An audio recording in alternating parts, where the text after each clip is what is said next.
Today we're going to be installing one of our most common residential RO systems. U.S. Water Systems offers several RO systems to satisfy commercial as well as residential customers. There are several different types of styles and systems depending on your needs. This video will cover two of the most common residential U.S. water RO systems. The Aquapurion 5-stage RO system, which is one of the most common systems in the industry, and the Aquapurion 5-stage permeate pump RO system. First, we are going to lay out the components and tools we will need to do the installation. Equipment checklist. When you unpack your RO system, lay out all the parts and identify them as follows. You should have a pressure tank, RO module, faucet, installation manual, and installation kit. Your installation kit should include your color-coded tubing, a filter wrench, the angle stop connector, tank valve, faucet connector, drain saddle, and the membrane. Tools you will need. To install your RO system, you will need a few tools to make the installation easy. You will need the following: a 1/4-inch drill bit, a faucet drill bit, which the size will vary depending on the type of faucet you use, a Phillips head screwdriver, tubing cutter or razor knife, channel lock pliers, or an adjustable wrench. Once you verify that you have all the parts and the tools, we will proceed with the installation. If you are missing any parts, please contact a customer service representative from U.S. Water Systems. Faucet installation. There are different styles and types of faucets. The faucet that will come with the RO system is a standard faucet. This faucet will have one connection for filtered water. This connection is a 1/4-inch quick connect fitting on the Aquapurion 5-stage and a 3/8 tubing fitting on the Aquapurion 5-stage Plus and the Aquapurion 5-stage permeate pump RO. Standard faucet. To install the standard faucet, you will need to decide on the location of the faucet. You can drill a new hole in the countertop or sink for the faucet, or you can use an existing hole by removing the sprayer. The type of sink or countertop will dictate the type of drill bit that is needed to make the hole.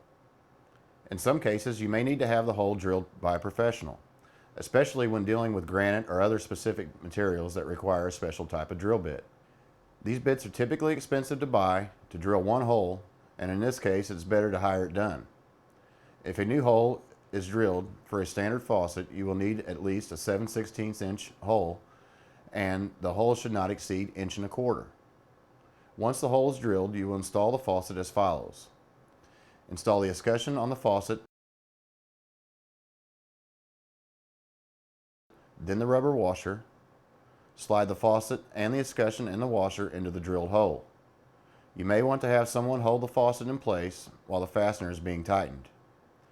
Once the faucet is in place, put the black plastic washer on the bottom. If you drilled a 7/16 hole, install the black plastic washer with the flat side facing the sink.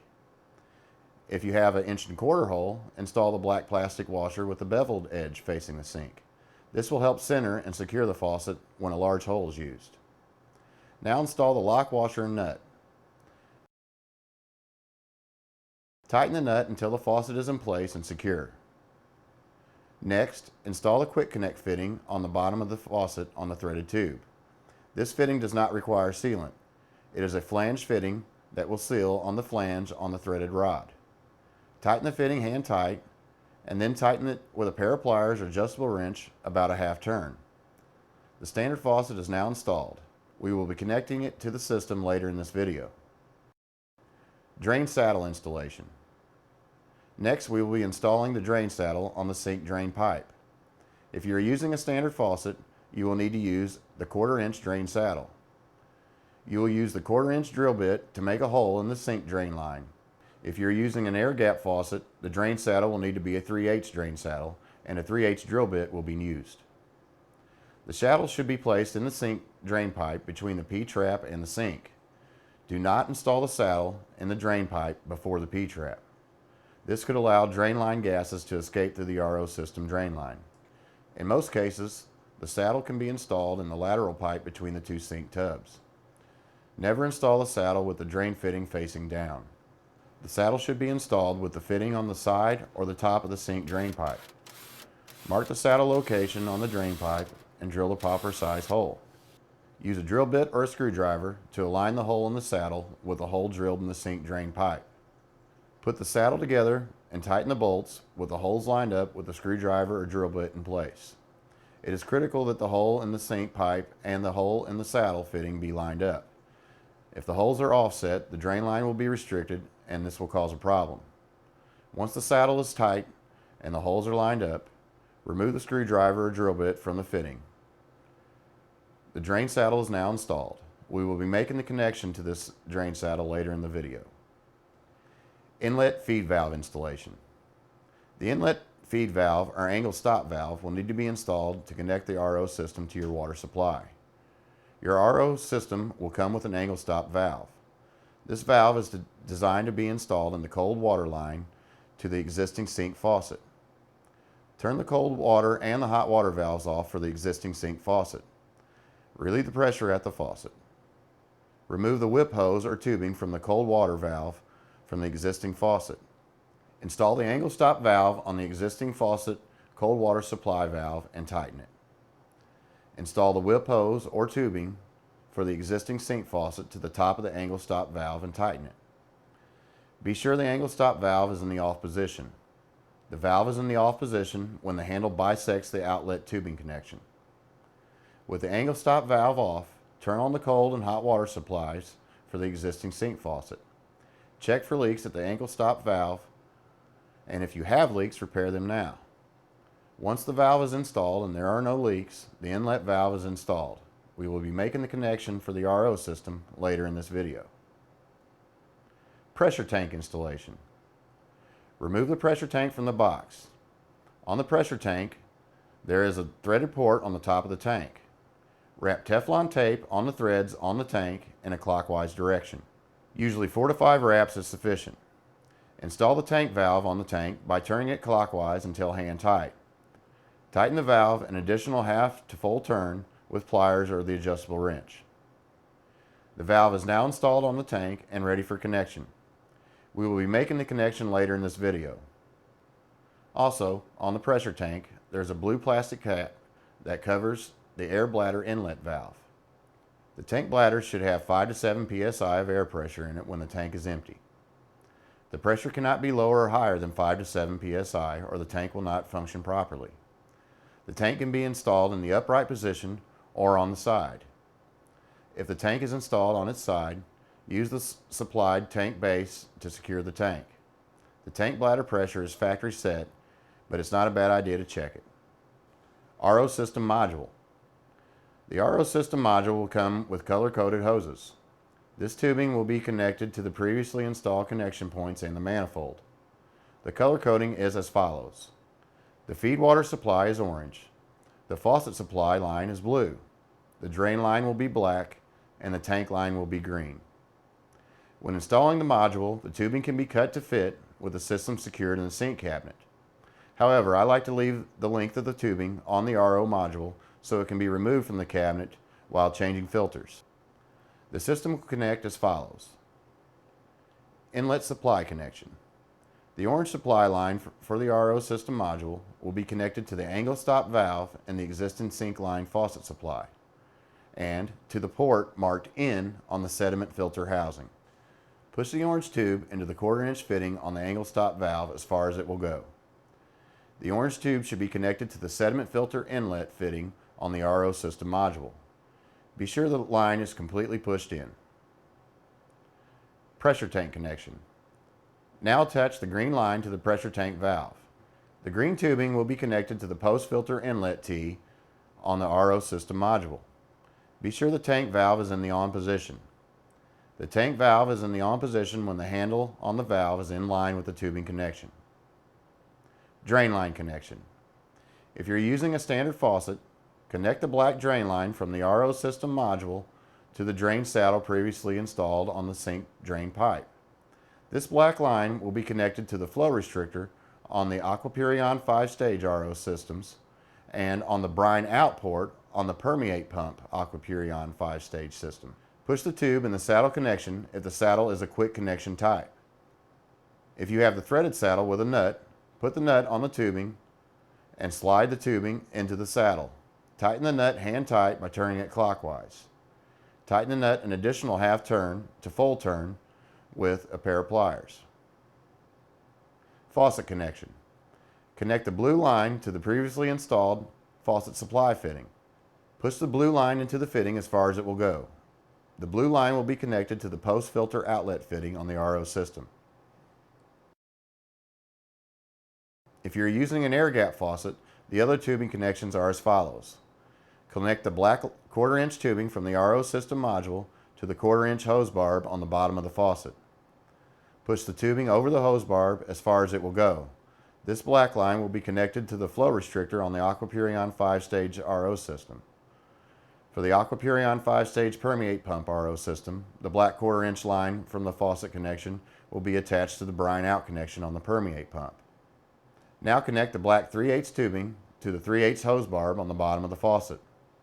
The other end of the 3/8 black hose will be attached to the 3/8 drain saddle that was previously installed.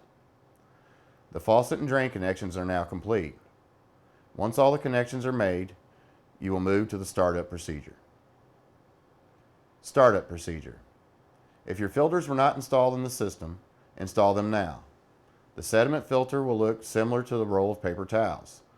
This filter will be installed in the first vertical sump. The sumps can be removed by turning them counterclockwise.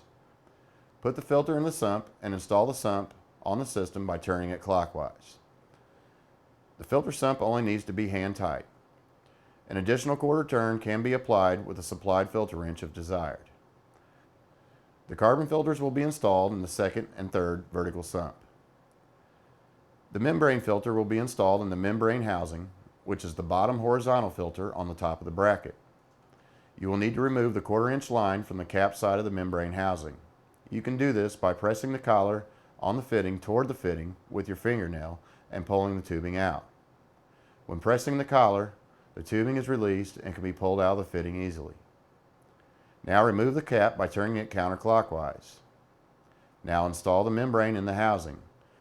You will need to push the membrane all the way in the housing. Be sure it is all the way in and is seated in the housing. Now reinstall the cap and push the 1/4 inch tubing in the fitting on the cap. Your filters are now installed and you're ready to start the system. Turn the angle stop supply valve to the on position and let the system begin to fill. Once you see water start to dribble out of the faucet, close the faucet. Let the system fill up with water. Depending on the size and style of the system, the fill time may be 2 to 3 hours. When the system is full, you will no longer hear water running to the drain. Once the system is full, open the faucet and let the water run until the faucet is down to a dribble of water coming out of the faucet. Now close the faucet and follow this procedure again. After the tank and system have been flushed 2 times, close the faucet and let the system fill. The water is now ready for use. You may see some black colored water coming out of the faucet during the flushing process. It will kind of resemble tinted glass. This is normal. The system is flushing carbon fines out of the post-carbon filter. This should clear up after the second flush. In most cases, it will clear up during the first flush. Your system is now installed. Now that it is installed, I want to talk to you about maintenance and general operation of the system. General operation. As you use water from your system, it will automatically fill back up. It is normal for water to be running to the drain while the system is filling, regardless of the faucet position. Your RO system will waste around 2 gallons of water for every gallon of pure water it makes. This is how reverse osmosis systems work. When the system is full, the water will stop running to the drain. You should periodically check the performance of your RO system. This can be done with a TDS meter. TDS is an acronym for Total Dissolved Solids. The RO system will reject 80 to 97% of the incoming contaminants. A TDS meter will give you a value in ppm, or parts per million. To test the efficiency of the RO system, take a TDS reading of the incoming water or non-treated water from the existing sink faucet cold water. Now take a TDS reading at the RO system faucet. You will figure your system's efficiency using the following formula. Raw TDS minus RO TDS divided by raw TDS times 100 will give you percentage of efficiency. Example, the raw untreated TDS reading at the existing sink faucet cold water is 338 parts per million of TDS, and the RO faucet TDS reading is 28 parts per million. So 338 parts per million minus 28 parts per million equals 310 parts per million.